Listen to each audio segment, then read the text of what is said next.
Hi, and welcome. You're listening to the X22 Report. My name is Dave, and this is episode 1052B, and today's date is August 18th, 2016, and the title of the episode is U.S.-Turkey Relations Deteriorating, U.S. Moves Nukes to Romania. Let's get into the economic collapse, political, and geopolitical news.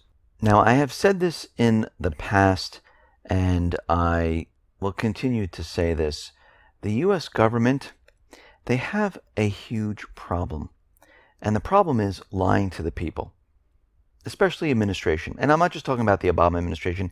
We go back throughout time, all the U.S. government administrations, they just can't tell the truth. And they seem to always lie to the people. Because you have to remember that what they do is in their benefit and not a benefit to the people. And we can see that Obama, again, has lied to the people. Treasury officials, they've confirmed that Obama lied. And in fact, yes, that currency that was delivered to Iran on pallets, the 400 million in different currencies and different denominations, that was a payoff for the hostages, for 4 of the hostages. Because really think about it. If this was part of the deal that they've been talking about, that they've been working with Iran, and this was their money, they would do an electronic transfer. You wouldn't give them a pallet of cash. The reason why you give a pallet of cash is because you don't want it to be traced. You don't want anyone to know about it. You want it to be off the books. And this is exactly what has been done here. I mean, if it looks like a ransom, talks like a ransom, it's a ransom. That's exactly what it is. Now, what's very interesting is Obama, the administration, many of the people in Congress, they keep pushing gun control, gun control, gun control. We have to take the weapons away from the people. Now, according to the Department of Defense Security Cooperation Agency, during the first 6 years in office, the Obama administration entered into agreements to sell more than $190 billion in weapons worldwide. The director of the Arms and Security Project at the Center of International Policy, William D. Hartung, states the figure is higher than any other U.S. administration since World War II. Perhaps that is why the Nobel Secretary has voiced serious regrets about awarding the Peace Prize to the president.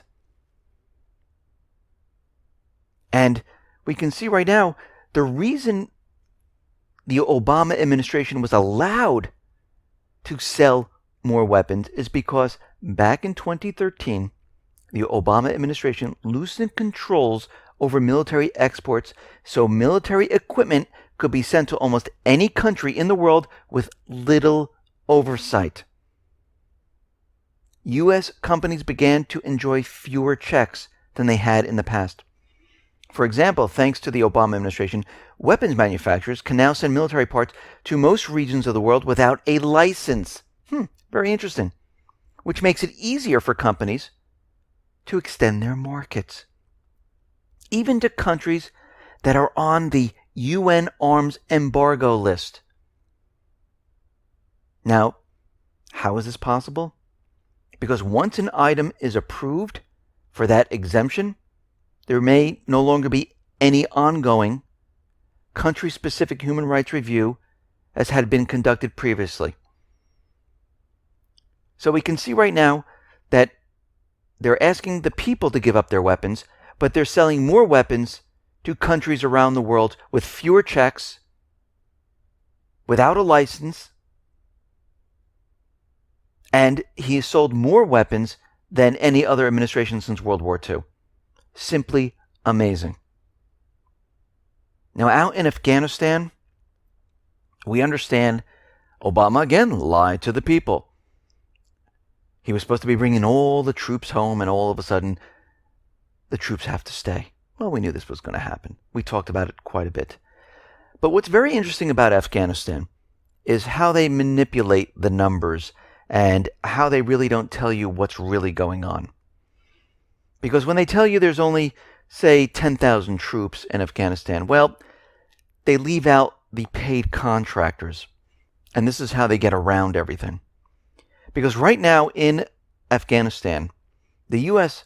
have about 29,000 contractors in the country. And 2/3 of the contractors, they're foreign nationals. Basically, these are paid mercenaries. It's the same groups that they use in Syria. Because you have to remember, in the peak of the Afghan war, where the U.S. had about 88,000 troops, there were 117,000 paid mercenaries in that country. So we are much more involved in these countries than they lead us to believe. And they feel if they just leave the information out of the picture, they're not lying. But we're really not getting the full story of what's going on. Just like in Iraq, where they say, oh, there's only 4,250 troops that are permanently in Iraq because that's the agreement that they have with the Iraqis, that they can't have more than that number of permanent troops. But they forget to tell you there's 8,000 temporary troops where they bring them in and they're supposed to expire after a certain period of time, but they leave the expiration period off. And those troops, their time doesn't expire. And sometimes they rotate them. And then they have the paid contractors on top of that. So they forget to tell everyone about that. So everyone believes that, oh, we only have about 4,000 so troops in Iraq and throughout the rest of the Middle East. But no, we have, hundreds of thousands of troops in these areas. We see out in Afghanistan, the U.S. Air Force Chief of Staff General David Goldfein announced that B-52s, well, they're bombing again in Afghanistan. And this is the first time in 10 years. He said B-52s, they're bombing in Afghanistan, they're bombing in Iraq, and we have to remember what is going on there. They're not going after the terrorists, they're going after those individuals who are against the U.S. government being in their country. They're against the puppet governments. They're against what is happening there. And the U.S. calls them terrorists. And I explained this many, many times before. So briefly, when the U.S. wants to overthrow a government, they use terrorists like Al-Qaeda, Islamic State, Al-Nusra to overthrow the government. Once the government is overthrown, and this is especially the case in the Middle East, because of the Authorization for War Act, they switch it around and they say, all those people now, since we have the puppet government in place, those people who want the puppet government out of their country, those are the terrorists. We will call them Al-Qaeda, and we can use drones to bomb them. So they switch it around, and they use these terms whenever they need them. But they're not Al-Qaeda. They're people who don't want the U.S. in their country. They don't want this puppet government in their country. Because the people, they didn't have a choice. Think about what's happening in Libya. The U.S. stepped in with the UN and the coalition forces and said, hey, this is your government. Oh, you can't choose it. We chose it for you. And we're going to call it the unity government. The people didn't have the say. And this is exactly what is happening in each one of these countries. And this is going to continue on. And this is why the U.S. is having such a big problem around the world. This is why the U.S. has to continually bring in the forces into this area and continually bomb and go back into these countries. Because the people, they haven't decided on who their government's going to be. And they're fighting to get their freedom back from the U.S.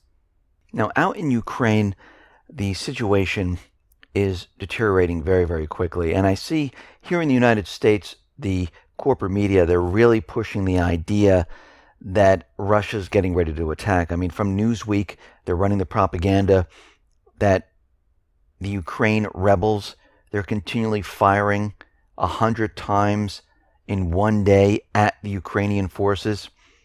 But they forgot to tell you the other part of the story, where the OSCE reported that the rebels were returning fire because Kiev, they shelled 113 times into the Donbass area. They always like to leave that little part out. We see that Poroshenko is out there, and he is warning that there could be a full-scale Russian invasion, and he might have to institute a military draft if the situation worsens. So he's already warning the people that he's going to start the draft once again. He's already telling people, telegraphing everyone, that he's going to be starting this war, because this is what they do. This is how they build up the propaganda. We're seeing it in the corporate media. Poroshenko is continually out there saying Russia is building up troops. They're going to be attacking. The question is, why would Russia do this? It makes no sense whatsoever. The reason why Ukraine is going to do this is because they want the southeastern area. They want Crimea. Russia doesn't want the West. Never did. They never invaded. They never had troops inside of Ukraine moving towards Kiev. If this was true, the United States government central bankers, NATO, Europe, you would see so many satellite imagery, and I'm talking about the full-color 3D imagery, all over the place. But they can't produce it because they can't find the troops. They're not there. I mean, they tried in the past. They had these pictures from 2009 showing the Russian tanks coming in.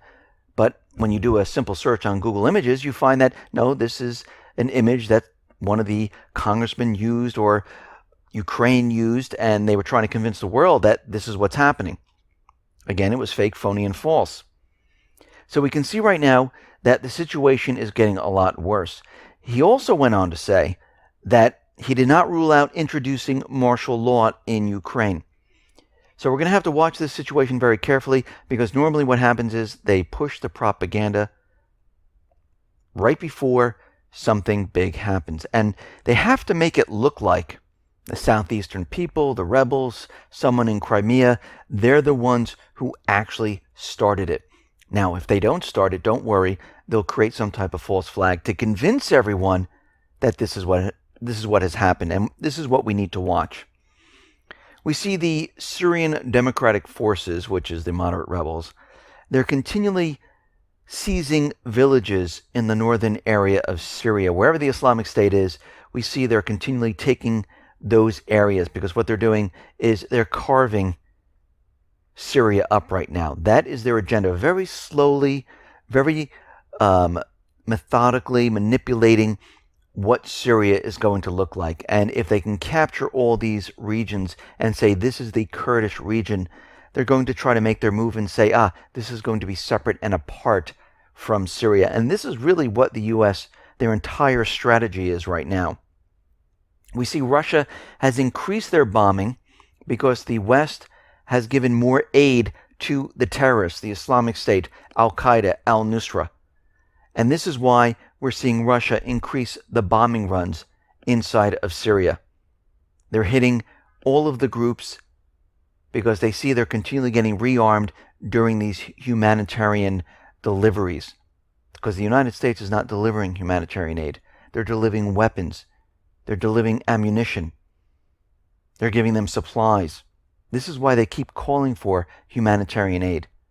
On the other hand, Russia, Syria, they're actually bringing humanitarian aid to the people, helping them. Now we see the situation in Turkey. It is deteriorating with the U.S. And what is happening right now, since the coup d'etat, Turkey is getting closer and closer to Russia and Iran. And the situation with the U.S., it's getting worse and worse. And right now, it looks like the U.S., they're moving their nuclear weapons out of Turkey into Romania. And Euroactiv, which cites two independent sources, the U.S. has started transferring these nuclear weapons, and they're moving them out of the area. And during this same period of time, Turkey and Iran, they have reached an agreement on the conditions for peace in Syria, where they're going to be working together. Now, we're still looking for other indicators because we want to see Turkey shut down its borders. We want to see Russia using the Incirlik airbase. We want to see Turkey actually cooperating with Russia and Iran. And once all this starts, we can see at that point that the situation for the U.S. is going to get worse and worse. And when I say the U.S., I'm talking about the U.S. government. I'm not talking about the people of the United States. I'm talking about the elite, the neocons, the central bankers. And we see, once their backs are against the wall, and I'm talking about the U.S. government, central bankers, they're going to lash out. They're not going to sit quietly and just let this happen. And we can see during the month of August, or prior to the month of August, we saw the coup d'etat in Turkey, one event. We saw a huge amount of terrorists, moderate rebels, this huge buildup in Aleppo for their offensive. They tried it twice. It failed. We see in Ukraine, the U.S. was orchestrating some type of terrorist act in Crimea to destroy the infrastructure. That has failed. So when we look at the month of August, we've seen many different events. And is this going to slow up? Is this just going to stop and end? No. Because the United States government central bankers, they have one goal, and they like to reach that goal no matter what. It's like they have blinders on, and all they can see is that flashing light ahead, and they have to go towards the light. And this is exactly what we're seeing right now. So we can expect something else to occur, most likely in the next couple of weeks. Now, we understand the situation around the world is heating up. Things are not looking good. We see the banking systems, they're deteriorating very, very quickly. We see the countries throughout Europe, their economies are imploding. We see the United States, the illusion of the economy doing well. Well, that's what it is. It's an illusion. And we can see what is going to happen to this country and other countries when the economic crisis hits. And we see it firsthand when we look at what is happening in Venezuela. And we can get some clues about which items are going to disappear first during a major national emergency. So when we look at the situation in Venezuela, we can see what is there, what is not there. Now, is this going to be exactly the same? No, but we can get some ideas. The people still can get vegetables and fruits, but there's no milk, very little cereal, and the only meat they can get is sausage. Cornmeal, wheat, flour, pasta, rice, milk, egg, sugar, coffee, chicken, cooking oil, beef, toilet paper, sanitary napkins, disposable baby diapers, shampoo, toothpaste, hand soap, deodorant. They can't find it. It's gone. Those things have disappeared. And we should be thinking about this as we prepare for what is coming. Other items that everyone should have: flashlights, batteries, generators. A can opener would be nice. Water filters, water containers. Anything that you can use for self-defense. Axes, knives, guns, sleeping bags, tents, first aid kits, matches, candles. And on and on and on. Because when we look at the situation in Venezuela, we have to look at it and say, okay, their system is crashing. When it crashes, what should we expect? And this system is going to crash. Do we know the exact time period? No, we don't. We don't have a crystal ball. We're not fortune tellers. But we look at the economic indicators. We look at what is really happening. Just like prior to 2008, there were those looking at what was really happening with AIG, with Lehman, with Bear Stearns, with the credit bubble, with the real estate bubble, and everything else that was going on. And they realized there's something wrong with the economy. It's crashing. Even though the government, the corporate media, The Fed, even though they were out there saying, you're crazy, the economy's perfectly fine. Well, who's crazy? Those people that were telling you it was fine, or those people saying the economy was about to crash? Well, it was those people that said everything was fine. Now, they said it was fine for a year and a half, 2 years, 4 years. It didn't matter. In the end, it crashed. Now, this time around, they built it up. They built it up, and they're telling us that everything is fine once again. Actually, Obama said those who don't believe, they're peddling fiction. And you know right there and then that we have a major problem, because we also know that the Fed also came out and said they're not looking at any type of recession this time of year or any time. We're already in a recession. We're already in a depression.